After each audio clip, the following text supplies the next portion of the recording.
Assalamualaikum warahmatullahi wabarakatuh.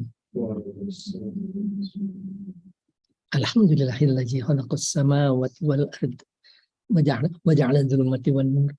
Asyhadu an la ilaha illallah wahdahu la syarikalah wa asyhadu anna Muhammadan abduhu wa rasuluh. Allahumma shalli wa sallim wa barik ala sayyidina Muhammad wa ala ali sayyidina Muhammad.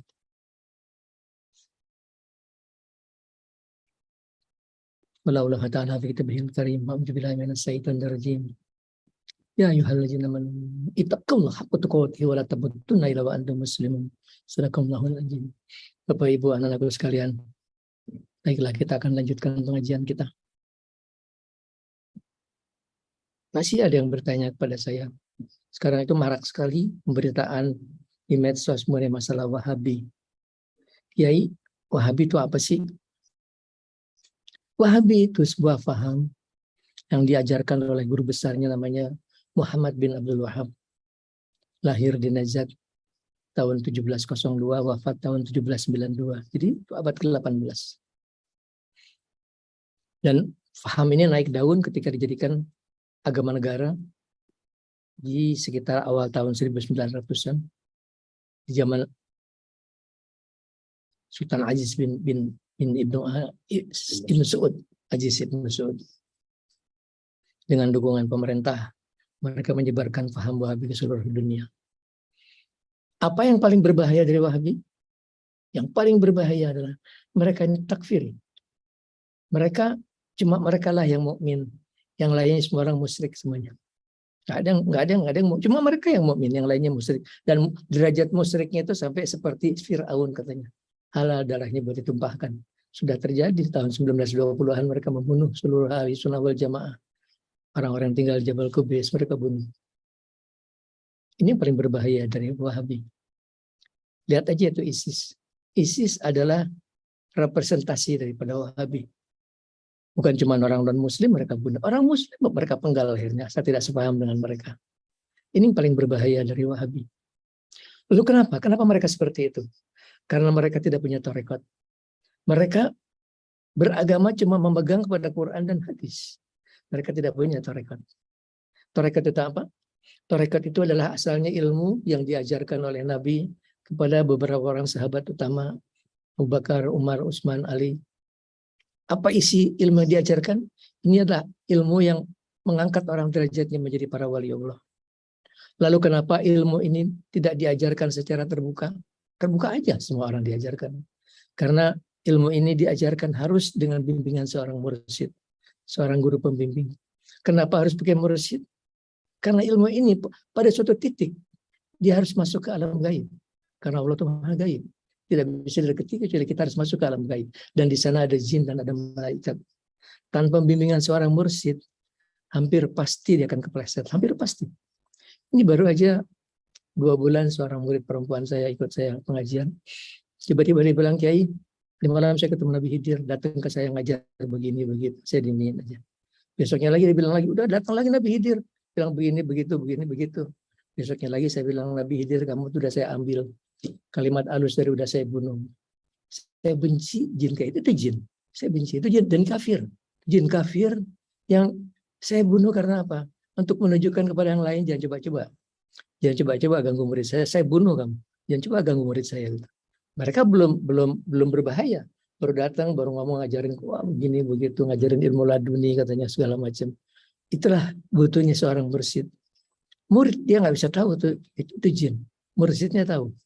Mursyid karena apa? Karena si mursyid pernah menjalani jalan seperti itu. Dia juga pernah menjalani jalan-jalan di mana dia akan bersentuhan dengan dunia jin itu. Itulah tidak mungkin diajarkan secara terbuka. Inilah kemudian ilmu ini yang turun ke bawah menjadi tarekat yang sangat banyak sekali. Tarekat Naqsabandiyah, Sajiliyah, Tijaniyah.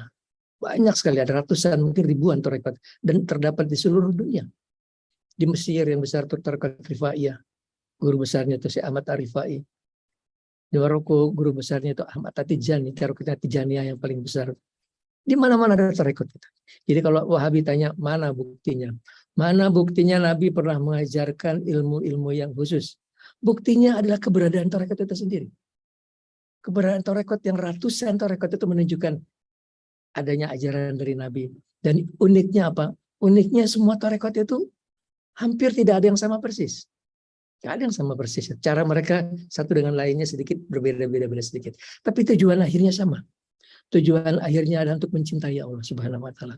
Karena isi pelajaran tarekat atau tasawuf tadi adalah pelajaran ma'rifat. Wahabi nggak kenal kepada Allah Subhanahu wa taala. Mereka tidak ma'rifat kepada Allah. Ma'rifat mereka sekedar sampai kepada tauhid uluhiyah dan tauhid rububiyah.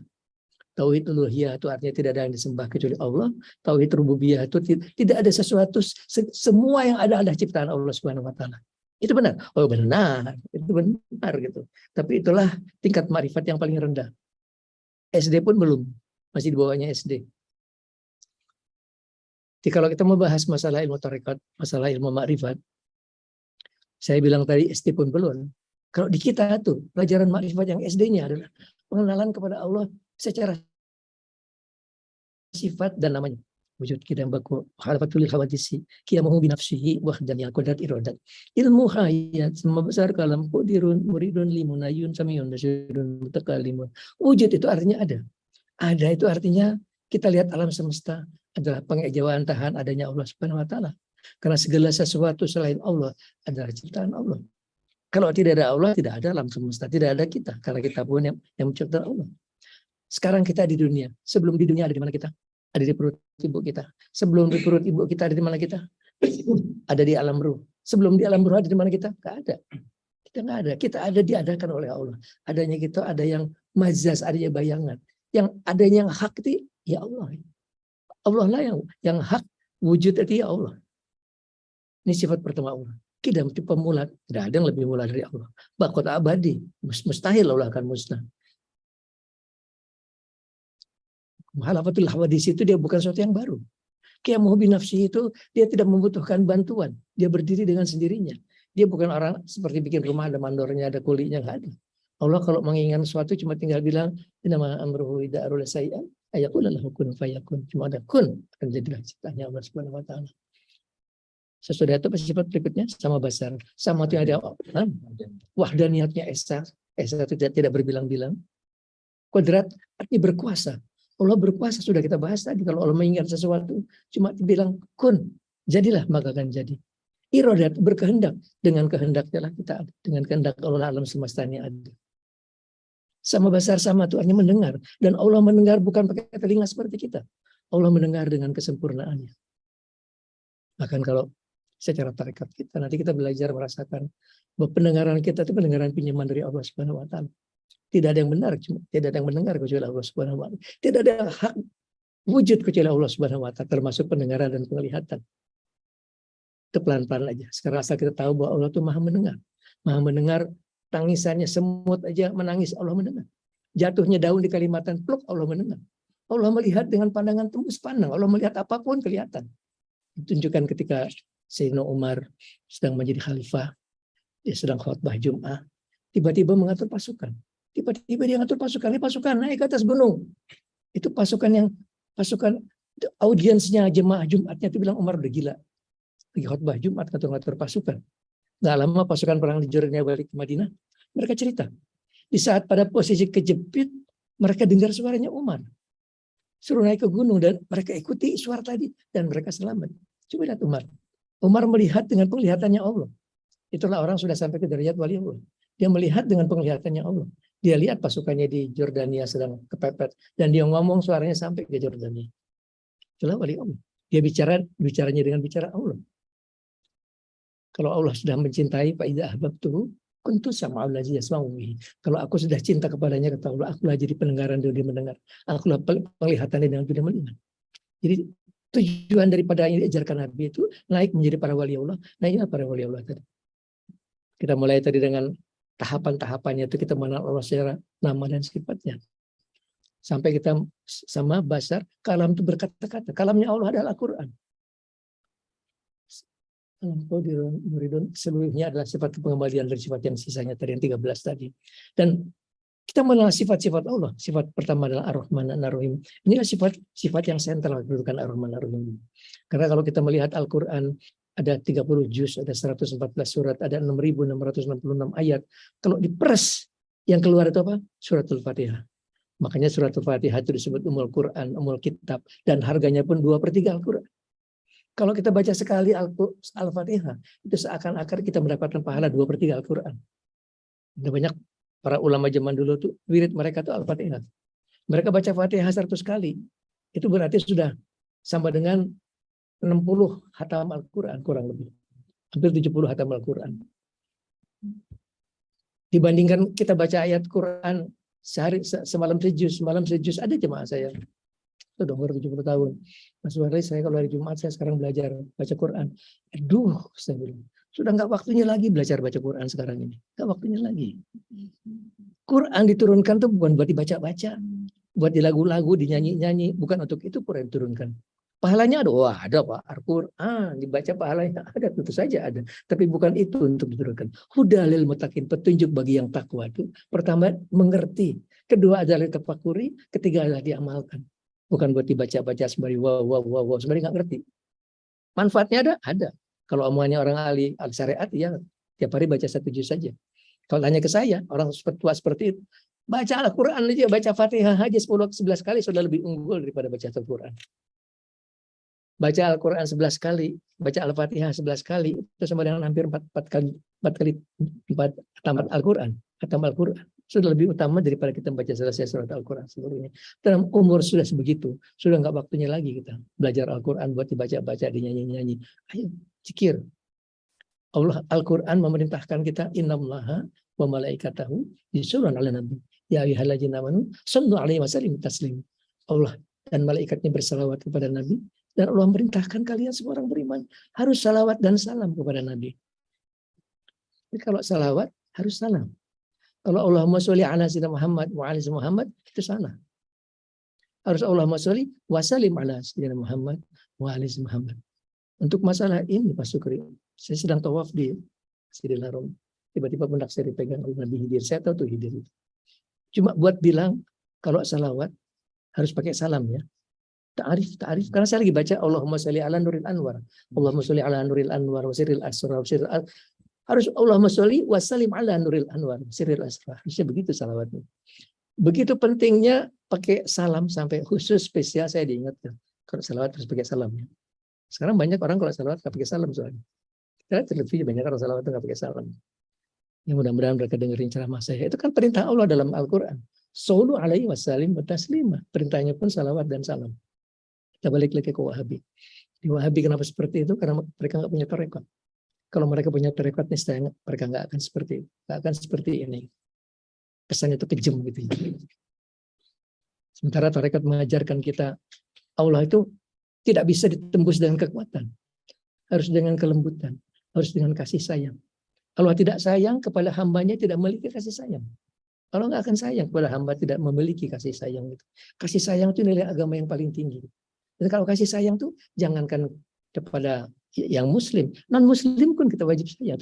Itu makhluknya Allah. Kepada binatang pun kita harus sayang. Sentral sekali kedudukan Ar-Rahman Ar-Rahim sampai kita setiap mengerjakan apapun disuruh Bismillahirrahmanirrahim. Mau makan suruh basmalah, mau tidur basmalah, mau gaulin istri suruh basmalah. Begitu tingginya nilai Ar-Rahman Ar-Rahim. Kata Nabi, Allah sayang kepada hambanya lebih daripada ibu kepada anaknya. Ya, saya belum pernah jadi ibu, saya belum tahu jadi seperti apa.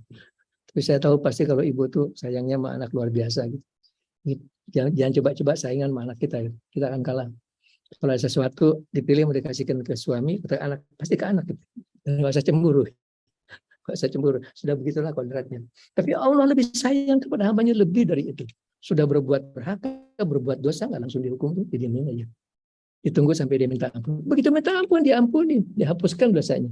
Begitu tingginya nilai minta ampun kepada Allah Subhanahu wa taala. Begitulah sayangnya Allah kepada manusia. Sudah durjana, sudah berbuat durhaka, sudah berzina, sudah melakukan perbuatan yang paling jelek pun tidak dihukum langsung. Didiami, diberikan kesempatan sampai dia mungkin akan balik kepada Allah, akan meminta ampun kepada Allah Subhanahu wa taala. Ini di antara posisi nama-nama Allah yang sentral, Ar-Rahman dan Ar-Rahim. Mungkin kita nggak punya banyak waktu buat membahas masalah nama-nama Allah yang penting-penting aja. Di antara nama Allah yang penting itu Maha Suci, Maha Kuasa, Maha Agung. Ini adalah 3 sifat, 3 nama Allah paling senang disebut. Jadi kalau tersujud kita berdoa kepada Allah, mulai dengan 3 sifat ini. Ya Allah, Maha Suci, Maha Kuasa, Maha Agung. Allah paling senang seperti itu. Kita boleh pakai bahasa Indonesia asal jadi diucap. Kalau diucap, sholat kita batal. Tapi siapa orang sujud tidak berdoa, dia rugi. Dia sedang dekat sekali kepada Allah Subhanahu wa taala. Gimana maksudnya? Hadisnya, akruhu ma yakunu abu rabbihi wa sajidun. Sedekat hamba kepada Allah waktu dia sujud. Aksiru fi sujudi min doa. Perbanyaklah dalam sujud kamu berdoa. Siapa orang sujud tidak berdoa, dia rugi. Dia dekat sekali kepada Allah. Dan di antara doa kita sujud adalah doa minta ampun. Selalu biasakan, maafkan, ampuni saya Allah. Setiap kesalahan saya buat hari ini yang saya sengaja, yang saya nggak sengaja. Maafkan saya Allah. Allah Maha Pengampun, akan mengampuni dosa kita. Yang susah tuh buat diampuni dosa itu dosa kepada manusia. Kalau dosa sudah menzolimi manusia, itu sulit sekali minta ampunan Allah. Kata Allah, selesaikan dulu sama dia tuh. Selesaikan dulu. Pak Sukri kemarin cerita tentang Ukasyah. Bagaimana Nabi minta dikisos. Karena tanpa sengaja Ukasyah memecut punggungnya Nabi. Sampai sebegitu. Ukasyah memecut punggung Nabi. Ukasyah memecut punggung Nabi tanpa sengaja. Ketika Nabi turun dari onta, ujung cambuknya Ukasyah terbalik. Ujung cambuknya Nabi kena punggungnya Ukasyah. Jadi waktu Nabi minta bertanya siapa yang merasa pernah saya zolimin dalam membalas dendam, Ukasyah berarti saya, ya Nabi. Kenapa panjenengan pernah mencambuk saya? Kapan kata Nabi? Kapan saya cambuk kamu? Waktu perang Badar kan Nabi. Panjenengan turun dari onta, cambuk panjenengan karena punggung saya barangkali nggak sengaja. Tentu aja nggak sengaja kata Rasulullah. Tapi tetap beliau minta dikisos. Ambilkan cambuk saya. Dia minta dikisos, minta. Kalimat beliau, selesaikan urusan di dunia, jangan di akhirat. Di akhirat akan jadi susah. Ini pelajaran buat kita. Selesaikan urusan kita dengan orang-orang. Minta ridhonya semua orang. Minta maaf pada semua orang. Bahwa kita pernah berbuat zalim kepada mereka. Minta ampun kepada Allah. Allah akan mengampuni dosa kita. Jangan mati bawa dosa. Siapapun orang mati bawa dosa, pasti akan disiksa. Di dalam kubur sudah disiksa. Bukan kata saya, kata Rasulullah. Bukan kata saya. Yang waktu Nabi ontanya masuk ke kubur, tiba-tiba ontanya kaget naik ke atas. Sampai Nabi mau jatuh. Nabi bertanya, adakah kuburan di sini? Ada ya Nabi. Itu ada 2 kuburan sebelah sana. Oh, dua-duanya ada disiksa, kata Rasulullah. Dua-duanya ada disiksa. Yang satu disiksa karena mulutnya jahat. Ngomongin orang, nyakitin orang. Yang satu disiksa karena tidak bersih. Kalau pis dia nggak cebok. Jadi siksa kubur tuh seluruh makhluk Allah mendengar kecuali jin dan manusia. Kalau jin dan manusia. Jadi jangan sampai kita mati bawa dosa. Bersihkan hati kita dari dosa. Kalau sekarang lagi asik berbuat zina, ayo tinggalkan. Ya saudaraku, tinggalkan perbuatan zina. Kalau sudah begitu cintanya sama will-nya itu halalkan.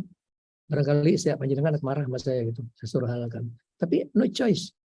Tinggalkan atau halalkan gitu. Nggak ada pilihan gitu. Kalau enggak, kalau teruskan dalam keadaan haram seperti itu, berdosa terus pada Allah Subhanahu wa taala. Dan dosa-dosa besar sekali. Kalau dia asik berbuat judi, ayo berhenti. Aduh ya Allah, Allah murka. Saya tahu susah sekali meninggalkan perbuatan judi. Saya punya jemaah yang datang ke saya, dia ngakuin, saya suka judi selalu. Gimana caranya saya bisa memberhentikan kebiasaan saya judi? Dia judinya sudah segitu parahnya, sampai rumahnya ditinggalin, dijual, digadikan. Tiba-tiba semua keluarganya harus keluar rumah karena rumahnya udah dijual. Mereka tinggal di rumah kontrakan di Bintaro. Sebegitu parahnya mereka tuh. Jadi itu perbuatan merugikan keluarga, merugikan dia. Allah murka yang kita kerjakan. Bagaimana caranya bisa meninggalkan? Cuma 2. Puasa. Kalau perlu puasa setiap hari. Puasa itu remnya pakem sekali untuk menahan nafsu. Dan kedua, zikir. Jika 3 kali tambah saya itu luar biasa. Insya Allah kita akan kuat sekali. Itu tidak berbuat durhaka kepada Allah Subhanahu wa taala. Jadi kita balik tadi, kita lagi membahas sifat-sifat Allah yang paling penting. Maha suci, maha kuasa, maha agung, maha melihat, maha mendengar, maha hidup, maha mengurus urusan hambanya. Maha pengampun, maha pemaaf. Berapapun dosa kita, Allah akan mengampuni. Sampai sahabat bertanya Nabi, kalau saya bikin dosa minta ampun kepada Allah, diampunin nggak? Diampunin.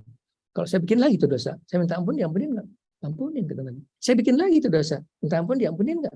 Selama kamu tidak bosan minta ampun, selama itu Allah tidak akan bosan memberikan ampun kepada Rasulullah. Masalahnya takutnya sebelum sempat minta ampun keburu mati duluan. Gitu. Jangan sengaja berbuat dosa. Jangan sengaja Allah Subhanahu wa taala. Sebetulnya pelajaran mengenai sifat-sifat nama Allah itu bisa belajar sendiri. Sekarang dulu saya bilangnya beli buku, sekarang lihatnya Google. Mbah Google itu pintar banget. Ketik aja 99 nama Allah keluar semuanya. Coba pelajari, berusaha menghafalkan sifat-sifat yang betul-betul sentral. Sifatnya Qadir, Aqodir, sifat Al-Latif yang maha lembut, sifat yang Al-Fattah, Ar-Razzaq, membukakan pintu rezeki, sifat yang dia Al-Kafi yang mencukupi segala kebutuhan, yang Al-Mughni yang memberikan melimpahkan kekayaan. Coba kita lihat, kita kenali sifat-sifat Allah, kita akan melihat dialah Tuhan yang Maha Agung. Ini baru sampai kepada tingkat ma'rifatnya sekolah dasar. Kalau kita lulus di bagian sini pun baru lulus sekolah dasar. Naik ke atas ma'rifatnya yang tingkat sekolah menengah, itu ma'rifat bil akli, dengan akal kita, dengan tafakur. Tafakur, ya tafakur. Apa yang ditafakurin? Tafakurin adalah perbuatan Allah dan perbuatan Allah dan ya, dan ciptaan Allah. Tafakuri perbuatan Allah dan ciptaan Allah. Nabi pernah melihat sekumpulan orang sedang diam gitu. Kata Nabi, sedang apa kalian? Sedang tafakur ya Rasulullah. Oh bagus kata Nabi. Bagus. Tafakurin ciptaan dan perbuatan Allah. Jangan tafakurin zat Allah. Jangan tafakurin zat Allah. Tafakurin ciptaan dan perbuatan Allah. Nun, coba renungi, kata Nun, jauh di sana di Maghrib ada sekumpulan manusia tidak pernah berbuat durhaka kepada Allah Subhanahu Wa Taala. Kata mereka, ya Rasulullah, apa mereka nggak digoda oleh setan? Bahkan mereka nggak tahu setan diciptakan. Ya Rasulullah, apakah mereka ada di golongan manusia? Bahkan mereka nggak tahu manusia sudah diciptakan. Coba lihat ketajaman mati hati Rasulullah sampai beliau melihat ada makhluk Allah di tempat lainnya tidak pernah berbuat durhaka kepada Allah Subhanahu Wa Taala. Jadi kalau marifat dengan tafakur, tafakurin ciptaan Allah. Coba yang paling gampang tafakurin telur. Coba tafakurin telur. Dipecah, keluar putih kuning, diaduk-aduk jadi omelet. Dieremin, kok bisa keluar anak ayam? Ada bulunya, ada patoknya, ada kakinya, dan hidup. Siapa memberikan kehidupan? Allah Subhanahu Wa Taala. Coba betapa ajaibnya kejadian tadi. Cuman kalau orang jahil kan nggak mau mikir. Di mana-mana telur diremin ini keluar anak ayam. Coba renungkan.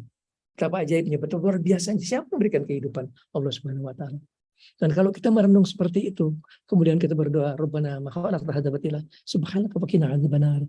Kata Nabi, itu nilainya lebih daripada ibadah setahun.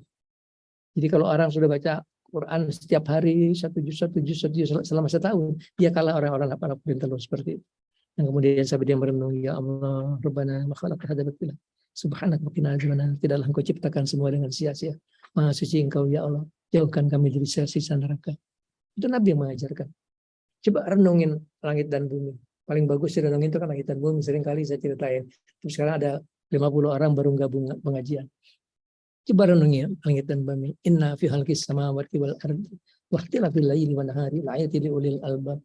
Sesungguhnya pada penciptaan langit dan bumi dan pergantian malam dan siang terdapat tanda bagi orang mau berpikir. Kita disuruh berpikir oleh Allah. Lihat bintang di langit, berjuta, bermiliar bintang di langit. Satu bintang ribuan kali besarnya dari bumi kita. Ilmu pengetahuan modern sudah bisa membuktikan satu bintang itu besarnya ribuan kali bumi kita. Sekarang coba lihat, berjuta, bermiliar bintang di langit. Berapa besarnya alam semesta? Berapa besarnya Allah yang Maha menciptakan alam semesta? Allahu Akbar. Kita melihat Allah yang Maha besar, Allahu Akbar. Allah yang menciptakan segala sesuatu. Itu nilainya kalau perbana mukhalaf tahta batila subhanahu wa ta'ala, benar kata Nabi, Allah akan berikan kamu pahala sebanyak bintang di langit. Nilai tafakur itu tinggi sekali. Dan itu sudah naik ke tingkat marifatnya di kelas menengah. Ayo tafakurin sampai kita akan melihat fa'ina matuwallu fasama wasamul, kemana pun menghadap kamu akan melihat wajah Allah. Kita melihat dimanapun juga kita melihat bekasan tangan Allah. Kita lihat apapun, kita lihat pohon dari mulai dikecambah itu jadi besar berubah. Kita melihat perbuatan Allah dan ciptaan Allah. Kita akan melihat Allah, kita akan memuji Allah. Kita melihat alam semesta yang begitu indah. Naik ke pegunungan Alpen, kita lihat pemandangan begitu indah. Naik ke Gunung Bromo, kita melihat pemandangan begitu indah. Kita melihat lukisan tangan Allah Subhanahu Wa Taala. Allah melukis sebuah alam yang begitu indah. Di sana kita melihat Allah Subhanahu Wa Taala. Berlatih terus, berlatih tafakur. Seperti itu akan menajamkan hati kita. Akan menajamkan hati kita, akan membuat kita lebih mencintai Allah Subhanahu Wa Taala. Poinnya adalah kita cinta kepada Allah Subhanahu Wa Taala. Karena kalau kenapa orang salat tidak khusyuk? Karena dia tidak cinta kepada Allah. Dia cintanya kepada dunia, cintanya kepada mobilnya, kepada hartanya, kepada motornya, kepada sesuatu selain Allah. Hati itu cuma dua pilihannya, atau menghadap kepada dunia, atau menghadap kepada Allah. Kalau dia hubud dunia, kalau dia cinta kepada kehidupan dunia, ya salat pun akan menghadap kepada dunia. Hanya kalau dia cinta kepada Allah, baru hatinya akan menghadap kepada Allah. Dan untuk cinta kepada Allah, dia harus ma'rifat Ini sedang kita bahas marifat tadi. Dia harus kenal kepada Allah Subhanahu wa taala. Dari mulai kenal secara nama sifat, kenal dengan pikiran kita dengan renungan merenungi ciptaan dan perbuatan Allah. Allah yang berbuat. Dan kemarin kita sedang membahas pelajaran tambahan. Kalau kita lihat sebuah kejadian, sebuah perbuatan orang, di baliknya kita melihat itu tangan-tangan Allah yang berbuat. Apapun yang terjadi, kalau orang memberikan kita sebuah hadiah, sebetulnya Allah yang berikan kita hadiah. Karena Allah yang berikan orang tadi memberikan hadiah kepada kita. Karena itu jangan ditolak. Kita terima kasih. Dan kita balas kebaikan dia dengan yang seimbang, kata Rasulullah. Di balik apapun kita lihat perbuatan orang, di baliknya tangan-tangan Allah. Belajar tafakur seperti itu tinggalnya sampai puncak daripada makrifat adalah makrifat bil qalbi, adalah makrifat dengan hati kita. Itu pelajaran dasarnya sabda Nabi, manusia punya 4 mata, 2 di kepala, 2 di hati. Dengan 2 di kepala dia melihat alam semesta, dia melihat betapa indahnya rumahnya, betapa cantiknya cucunya. Dengan mata di hati dia melihat ke alam malakut, dia melihat dunia jin, dia melihat kerajaan Allah Subhanahu wa taala. Kenapa orang mata hatinya tidak melihat? Karena tertutup. Tertutup oleh apa? Oleh 3. Oleh dosa, oleh penyakit hati, dan oleh hijab-hijab menghalangi di antara dia dan Allah Subhanahu wa taala. Kalau hijab karena dosa, karena kalau kita berbuat dosa, kata Nabi, hati kita ada fleknya, ada flek hitam. Kalau terus berbuat dosa, lama-lama tuh hati kelam, gelap gulita. Dan hati seperti ini yang kumpul adalah menjadinya setan. Yang kumpul adalah setan. Dan mustahil hati yang seperti ini bisa mendekat kepada Allah. Hati yang kotor itu nggak mungkin bisa mendekat kepada Allah. Majelisnya majelis setan yang terus ngajakin dia untuk berbuat maksiat, untuk berbuat dosa kepada Allah Subhanahu wa taala. Bersihkannya, minta ampun, sudah kita bahas tadi. Ayo minta ampun kepada Allah. Kita minta ampun, hati mulai bersih. Buat kita minta ikhlasnya, semua orang maafkan saya punya salah, saya minta ridhonya gitu. Kalau mungkin Pak Sugiri ada orang-orang perempuan buat zalim pada kita bilang ya Allah saya ridhokan gitu. Saya ikhlaskan, kalau dia nipu kita, saya ikhlaskan. Kasihan nih gara-gara perbuatan itu di sana dia mendapatkan kesulitan. Karena terhalang orang masuk surga, kalau dia punya utang dia nggak bayar. Kalau masih punya utang terhalang orang masuk surga. Ya jangan mati bawa utang. Jangan mati bawa utang. Jadi pelajaran di hati tadi, bersihkan hati dari dosa. Dengan apa? Dengan istighfar. Astagfirullahaladzim, la ilaha illallah wal hayyul qayyum wa atubu ilaih. Itu dibaca 3 kali, naik ke tempat tidur, Allah sudah menghapuskan dosanya meskipun sebanyak buih di lautan. Kita bacanya 100 kali setiap hari. Setiap hari 100 kali. Kalau mungkin tambah 1 lagi istighfar, ya qayyum la ilaha illa anta subhanaka inni kuntu minadz zalimin. Itu akan menghapuskan dosa antara kita dan manusia. Itu perbuatan yang kita lakukan setiap hari. Nabi itu pakai sumpah. Wallahi la astaghfirullahaladzim fil yaumi aktsar min 70 mar. Demi Allah saya minta ampun kepada Allah lebih dari 70 kali. Dalam satu kaul aktsar min 100 marrah, lebih banyak dari 100 kali kata Rasulullah. Kalau Nabi sudah minta ampun 100 kali, kita harus minta ampun berapa kali? Jadi minta ampun perbuatan sudah mematuh, setiap hari kita akan minta ampun kepada Allah Subhanahu wa taala. Setelah hati kita bersih dari dosa, jangan berbuat dosa. Jangan berbuat dosa. Kenapa manusia berbuat dosa? Karena ada setan dan ada nafsu. Setan terus mengendalikan nafsu sampai yang penting terpuaskan nafsunya. Nggak soal mau istrinya sendiri atau istrinya orang, nggak soal. Yang penting nafsunya terpuaskan. Jadi bagaimana kita kuat melawan dorongan nafsu? Sudah kita bahas tadi. Dengan puasa dan dengan zikir. Ayo kalau masih muda-muda Senin Kamis oke kok. Lebih tua sedikit Senin Kamis Jumat. Kalau sudah separuh Ustadz, Senin Selasa Rabu Kamis Jumat. Kalau sudah Ustadz, seluruh hari lah puasa. Kecuali ada halangan. Kalau Ustadz puasa itu kan biasa aja, nggak ada yang aneh. Tapi puasa itu rem yang sangat pakem sekali. Dan menurut saya nyaris tidak mungkin orang bisa mendekat kepada Allah tanpa puasa. Tidak mungkin. Tidak mungkin Pak Sugiri. Jadi puasa terus jadi bagian dari hidup kita sehari. Dan kedua zikir. Zikirnya Allah berikan kepada saya zikir 3 kalimat sakti itu dahsyat sekali. Kalau dibaca insya Allah hati kita kuat sekali. Untuk tidak berbuat durhaka kepada Allah Subhanahu wa taala. Kalau itu sudah dijaga, hati kita bersih terus. Tinggal kita sekarang membuang penyakit-penyakit hati. Kita baru bahas penyakit hati tiap hari cuma takabur, ujub, riya, sum'ah. Padahal masih banyak yang lainnya. Ada nifak. Nifak itu munafik, itu orang nifak itu. Ada orang yang dendam. Aku sih bisa memaafkan, tidak bisa melupakan. Ada yang dengki, iri aja sama orang lain. Kalau orang lain rezekinya banyak, dia banyak sih, aku nggak dapat rezeki. Itu dosa besar sebetulnya. Dia tidak ikhlas kepada ketetapan Allah. Kan yang mengaturkan Allah sumber rezeki itu. Itu semua kita hapuskan dari diri kita. Dan nanya orang saya, Kiai gimana caranya bisa sabar? Gimana kok sih Kiai kok bisa sabar? Gimana caranya bisa sabar? Sabar itu bukan sesuatu yang bisa diusahakan. Kata Nabi, as-sabru nisful iman. Sabar itu separuhnya iman. Jadi bagaimana imannya orang, begitulah sabarnya dia. Kalau imannya segini, ya sabarnya segini. Kalau imannya segini, sabarnya lebih sedikit lagi. Kalau imannya segini, sabarnya lebih banyak lagi. Dan iman tergantung amal.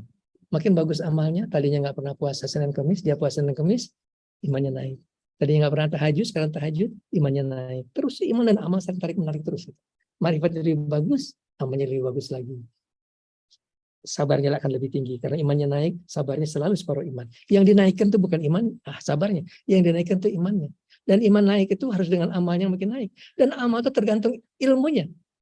Seberapa amal seseorang tergantung ilmunya dia. Ilmu apa yang menentukan tadi? Di antaranya ilmu ma'rifat tadi. Kemarin kalau enggak, dia baca Quran setiap hari tapi dia maki-maki dirinya sendiri. 1 juz setiap hari. Tapi dibaca Wailu itu 5 jatil lumaja. Celakalah para pengumpat dan para pencela. Nah setiap hari dia mengumpat terus. Sialan. Nyala terus. Makanan nggak enak. Asin, nggak enak. Nabi itu nggak pernah mencela makanan. Kalau beliau suka beliau makan. Kalau beliau nggak suka beliau nggak makan. Apalagi kalau sudah celah manusia.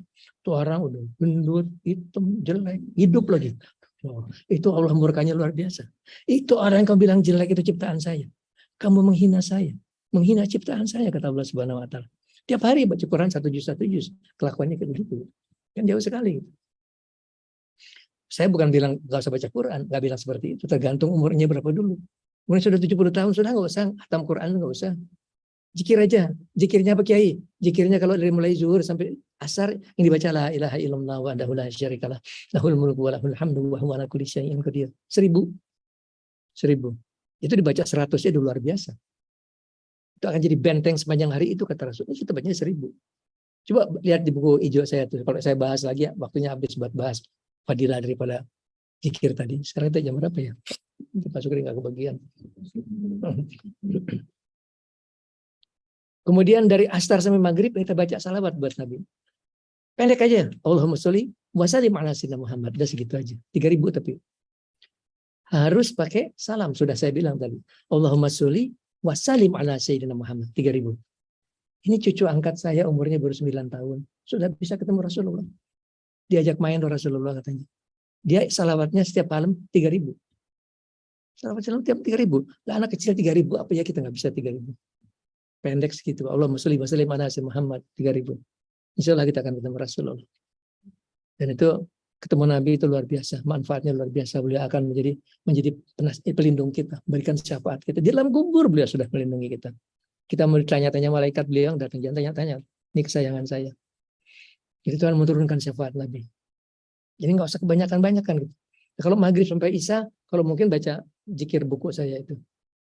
Kalau tahajud itu cuma baca istighfar yang tadi astagfirullahaladzim 100 kali, selebihnya ya Latif 16.641. Jadi banyak banget 16.000. Banyak banget. Nah, cita-citanya tinggi, maunya tinggi.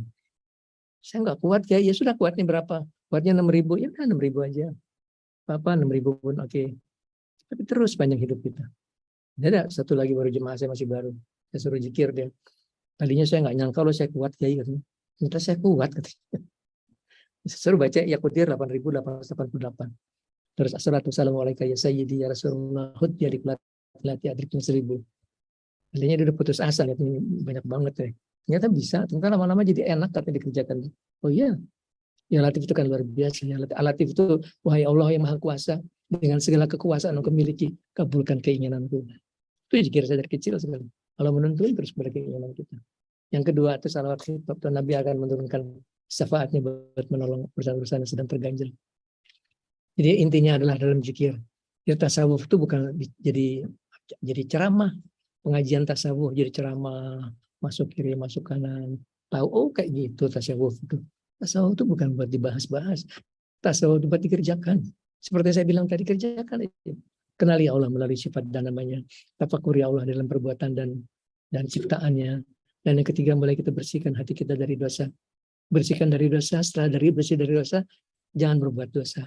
Setelah itu bersihkan hati kita dari penyakit hati. Nah setelah itu yang paling susah adalah mengerubuhkan hijab-hijab yang sangat banyak sekali antara kita dan Allah. Tapi di antara hebatnya Asmaul Alatif itu, dia merubuhkan hijab-hijab tadi. Secara otomatis itu hijab-hijab itu rubuh.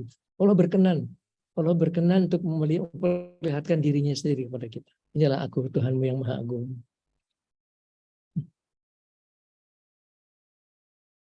Jadi tidak banyak. Kalau tanya, enggak banyak.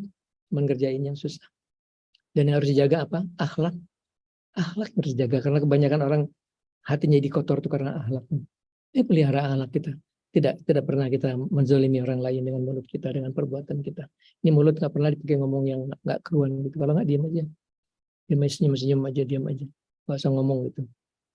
Ya, ingat pelajaran dari senior saya Mbak Kiai Mangli.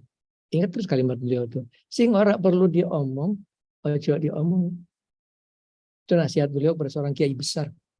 Kiai besar di pesantren di Pondok Jawa Timur. Begitu sebut namanya saya tahu gitu. Dia ikut saya masuk ke mobil saya di kejadian di Kudus. Masuk mobil saya, bilang, mobilnya bagus ya. Berapa harganya ini? Itu Mbak Kiai Mangli marah. Sing ora perlu diomong, ojo diomong. Ngapain nanya-nanya harga mobil juga enggak. Sebegitunya mereka memelihara mulutnya itu luar biasa. Dan sebegitu tawaduknya beliau, saya diajak ke kuburan. Ngaji aku tak jarah ke bapakku, Mbak. Kuburan jongkok, saya ikutin jongkok. Saya lihatin nisannya tuh Habib Muhammad Al-Habsyi. Selesai jarah saya tanya, ini ayahnya Mbak? Nggih, katanya. Mbak dari Kaula Al-Habsyi? Nggih. Nggak pernah dipakai Mbak, buatan beli. Sampai beliau meninggal dunia, orang nggak pernah tahu dia seorang syarif. Nggak pernah tahu dia cucunya Nabi, seorang keluarga dari Al-Habsyi. Sebegitu rendah hatinya. Tangannya di bawah ini. Tapi itu kejadian tahun 93, saya sedang ke Masjidil Haram, haji itu, haji tahun 93, saya berdua satu murid ngaji saya ketemu Mbah Kiai Mangli. Di Masjidil Haram saya cium tangannya. Seperti biasa beliau ciumin pipi saya, kepala saya dia ciumin. Pulang ke tanah air, saya telepon rumah singgahnya. Mbah Yai sudah kembali dari Mekah? Jawabannya itu Pak, tahun ini Mbah Yai nggak berangkat haji. Nggak berangkat haji katanya. Saya ketemu di Mekah. Karena orang seperti itu mereka bismillah dia sampai di Masjidil Haram. Dia sampai di Masjidil Haram. Jadi itu bukan kebetulan ketemu Pak Suri, tidak. Itu tidak kebetulan. Itu sengaja beliau mau menemui saya. Saya beruntung kenal seorang orang seperti beliau. Sengaja beliau menemui saya, cuma doakan saya, dia cium kepala saya, doakan saya, mudah-mudahan haji kamu mabrur, mudah-mudahan kamu selamat. Beruntung kita kenal orang-orang seperti itu. Jadi bagaimana orang tidak akan mungkin bisa naik ke derajat ke atas kalau dia masih sombong, masih keakuannya, aku ini pimpinan pondok pesantren, aku ini kan mursyid, aku harus dihormati, harus dilihat orang lain tuh chill aja. Ngomongnya pun masih kasar. Kita bisa melihat derajat rohani orang dari cara ngomongnya, Pak Sugri. Kalau ngomongnya masih kasar, masih jauh betul. Jauh betul. Kalau dia sudah kelihatan ngomong itu lembut, halus, sudah terlihat bahwa di dalam dirinya ada kehalusan. Mulai ada sifat-sifat Allah yang maha halus. Jadi jangan kagum sama orang dengan serbannya yang tinggi, yang banyak, jenggotnya yang panjang. Oh enggak. Kalau kita tajam hati kita Pak Sugri, kita bisa kenalin orang. Kita lihat nih, kita tahu ini orang pangkatnya apa. Pangkatnya apa nih orang. Tetap kita nggak akan ngomong. Tetap kita nggak akan sombong. Akan sombong, nggak akan, lu kan cuma begini. Kan itu terserah Allah Subhanahu Wa Taala. Kita beruntung kita jadikan dia jadikan dia, bukan dibalik kita yang jadi dia yang jadi kita. Gitu. Kita syukur aja, terima kasih ya Allah. Sementara dia kayak kita biar aja, nggak ada ruginya buat kita. Jadi Wahabi seperti itu. Wahabi itu dia tidak kenal kepada Allah, dia tidak cinta kepada Allah. Mereka sholat sembari ngalamun gitu. Kok tahu Kiai? Oh iya pasti, 1.000.000%. Nggak ada Wahabi bisa sholat khusyuk. Sholat bisa khusyuk kalau dia cinta kepada Allah. Kalau cinta kepada Allah, kalau dia kenal kepada Allah. Dan kenal kepada Allah aja dia nggak kenal. Nggak, secara nama sifat dengan tafakur dengan hati jauh banget gitu. Jauh banget gitu.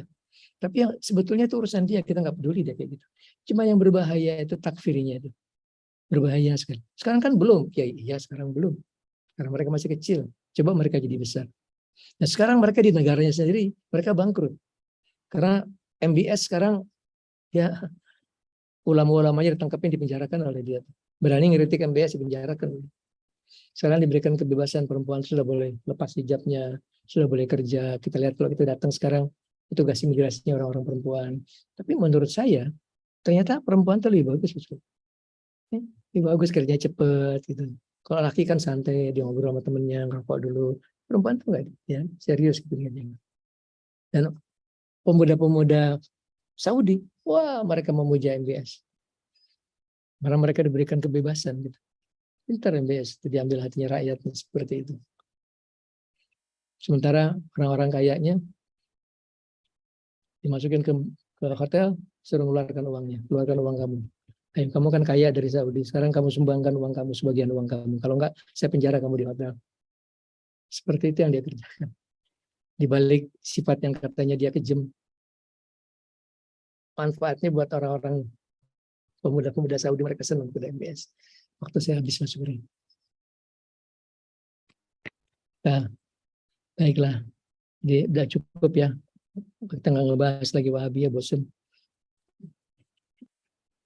Poinnya aja yang penting harus tahu. Poinnya mereka takfiri. Mereka poin keduanya mereka tidak punya tarekat.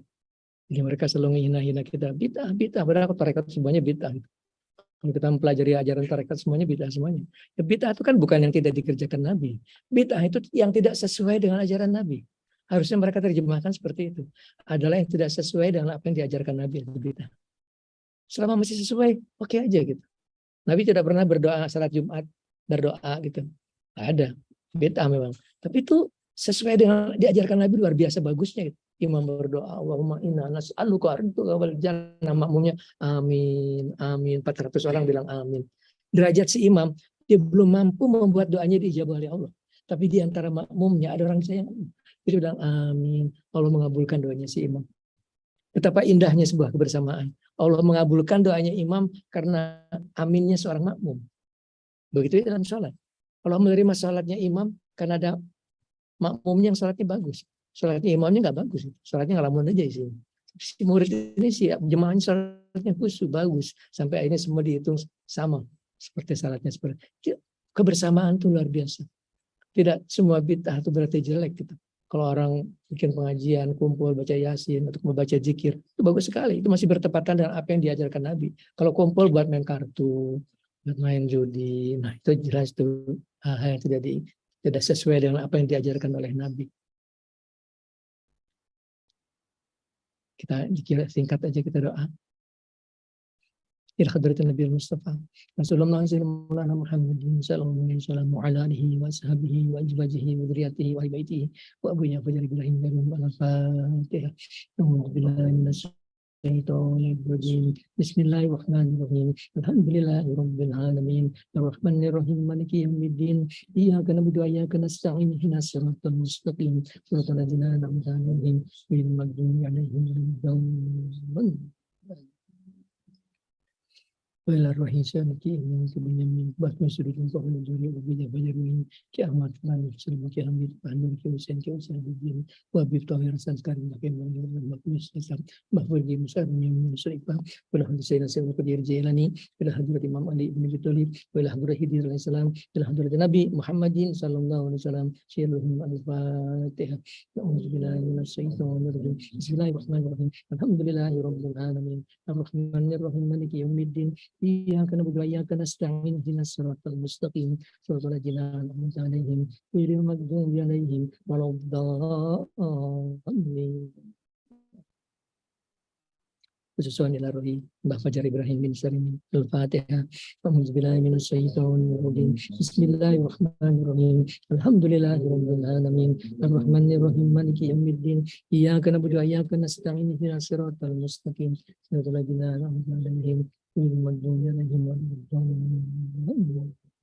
Bismillahirrahmanirrahim. Qul huwallahu ahad, Allahus samad, lam yalid wa lam yulad wa lam yakul lahu kufuwan ahad. Bismillahirrahmanirrahim. Qul huwallahu ahad, Allahus samad, lam yalid wa lam yulad wa lam yakul lahu kufuwan ahad. Bismillahirrahmanirrahim. Qul huwallahu ahad, Allahus samad, lam yalid wa lam yulad wa lam yakul lahu kufuwan ahad. Bismillahirrahmanirrahim. Qul a'udzu birabbil falaq min syarri ma khalaq wa min syarri ghasiqin idza waqab wa min syarri nafasati fil 'uqad wa min syarri hasidin idza hasad. Bismillahirrahmanirrahim. Qul a'udzu birabbil falaq min syarri ma khalaq wa min syarri ghasiqin idza waqab min syarri nafasati fil 'uqad wa min syarri hasidin idza hasad. Bismillahirrahmanirrahim. Qul a'udzu birabbil falaq min syarri ma khalaq wa min syarri ghasiqin idza waqab wa min syarri nafasati fil 'uqad